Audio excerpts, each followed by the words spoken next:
بەناوی خوای بەخشندەی میهرەبان بران و خوشخانی بەڕێز سڵاوتان لێبێ لەگەڵمان بن لە ساباتی ڕەمەزان تەنها لە خولەکێکدا.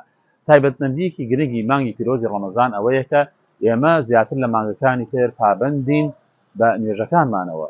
تەنانەت لە دوای نوێژە فەرزەکانیش ئێمە بۆ نوێژی سنت دەچینە مزگەوت و نوێژی بە کۆمەڵ لە تەراویحدا دەکەین. ئەمە دەبێ وامان لێ بکا بەڕاستی ئێمە ڕابین پابەند بین بە نوێژەکانمانەوە تەنانەت لە دوای مانگی پیرۆزی ڕەمەزانیش. خوای پەروەردگار فەرمێ إن الصلاة كان على المؤمنين كتابا موقوتا واتە نوێژکردن لەسەر ئینسانی ئیماندار دیاریکراوە و نووسراوەتەوە لە کاتی خۆیان ئەبێ نوێژەکان بکرێت و جێبەجێ بکرێن. کەوابوو ئێمە لەم مانگە پیرۆزەدا چەندە پابەندین بە نوێژەکانمانەوە دەبێ لە دوای مانگی پیرۆزی ڕەمەزانش زیاتر پابەند بین و ڕابین لەگەڵی و علاقەمان لەگەڵ خوای پەروەردگار بەردەوام بێ. داواکەم لە خوای پەروەردگار ئیسلاحی حاڵمان بکات و تاعاتمان لێ قبوڵ بکات. اللهم